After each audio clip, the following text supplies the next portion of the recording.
Chapter 1. Tom and his friends. Tom, Tom, where are you? No answer. Where is that boy? When I find him, I'm going to.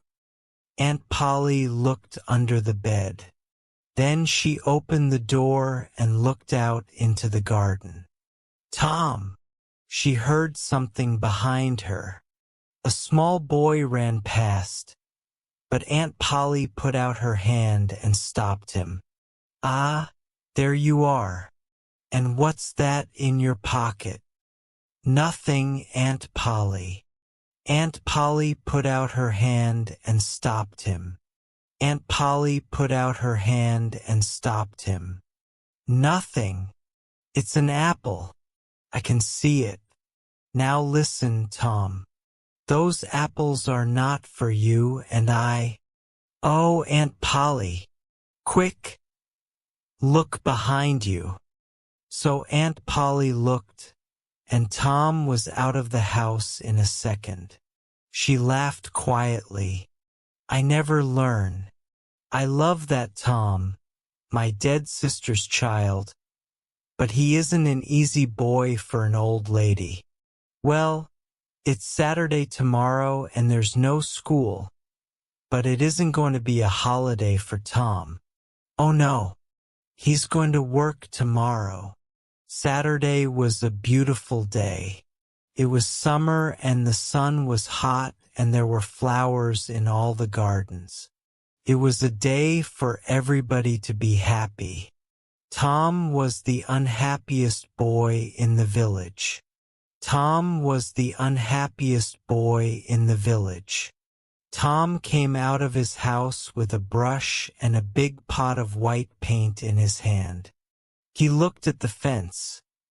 It was 3 meters high and 30 meters long. He put his brush in the paint and painted some of the fence. He did it again. Then he stopped and looked at the fence, put down his brush and sat down. There were hours of work in front of him, and he was the unhappiest boy in the village. After 10 minutes Tom had an idea, a wonderful idea. He took up the brush again and began work. He saw his friend Joe Harper in the street, but he didn't look at him. Joe had an apple in his hand. He came up to Tom and looked at the fence. I am sorry, Tom. Tom said nothing. The paintbrush moved up and down. Working for your aunt? Said Joe. I'm going down to the river. I'm sorry you can't come with me. Tom put down his brush. You call this work? He said. Painting a fence? Said Joe. Of course it's work. Perhaps it is and perhaps it isn't. But I like it, said Tom. I can go to the river any day. I can't paint a fence very often. Joe watched Tom for about 5 minutes. Tom painted very slowly and carefully.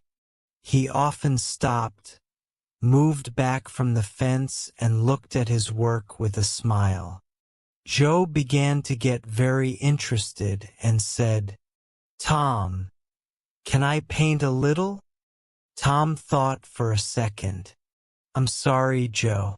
You see, my aunt wants me to do it because I'm good at painting. My brother Sid wanted to paint too, but she said no. Oh, please, Tom, just a little. I'm good at painting too. Hey, do you want some of my apple? No, Joe, I can't. Okay, you can have all my apple. Tom gave Joe the brush.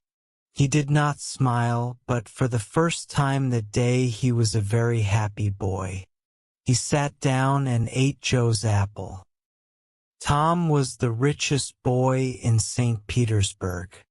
More friends came to laugh at Tom, but soon they all wanted to paint, too. By the afternoon Tom had 3 balls, an old knife, a cat with one eye, an old blue bottle, and a lot of other exciting things. He was the richest boy in St. Petersburg, and the fence, all 30 meters of it, was a beautiful white. He went back to the house. "Aunt Polly, can I go and play now?" Aunt Polly came out of the house to look. When she saw the beautiful white fence, she was very pleased. She took Tom into the house and gave him an apple. "Well, you can go and play, but don't come home late." Tom quickly took a second apple and ran off. On Monday morning, Tom didn't want to go to school, but Aunt Polly got him out of bed and then out of the house. In the street near the school, he met his friend Huckleberry Finn. Huck had no mother, and his father drank whiskey all the time, so Huck lived in the streets. He didn't go to school, he was always dirty, and he never had a new shirt. But he was happy.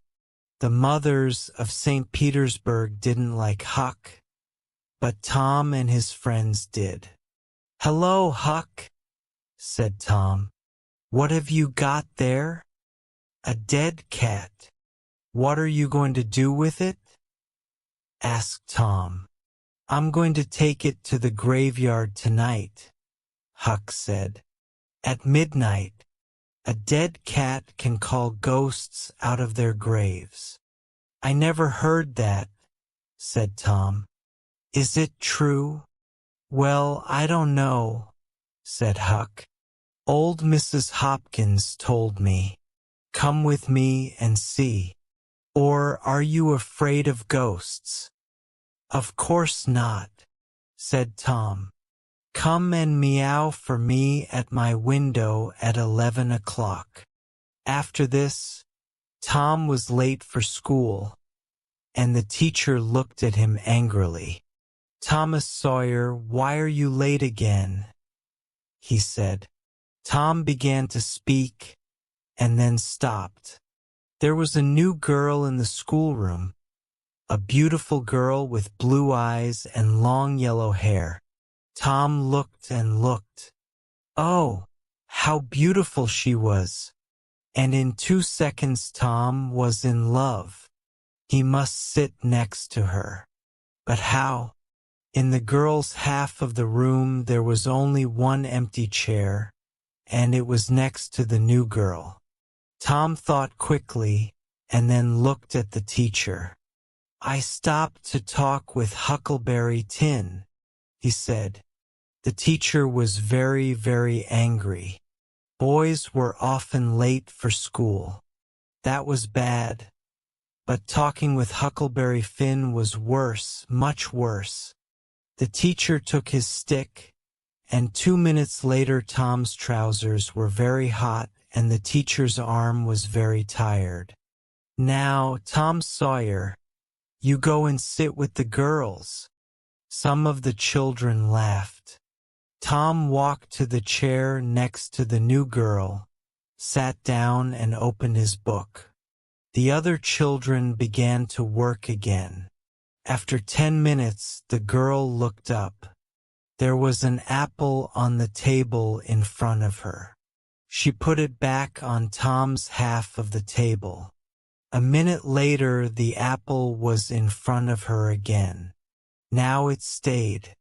Next, Tom drew a picture of a house and put it in front of her. "That's nice," the girl said. "Now draw a man." Tom drew a man next to the house. The man was taller than the house, and he had very big hands and very long legs. But the girl liked him. "Can you draw me now?" she asked. Tom drew a girl next to the man. "You draw beautifully. I can't draw pictures." "I can teach you," said Tom. "After school." "Oh, please. What's your name?" Tom asked. "Becky. Becky Thatcher." Just then Tom felt a hand on his head. It was the teacher. He took Tom by the ear and moved him back to his chair in the boys' half of the room.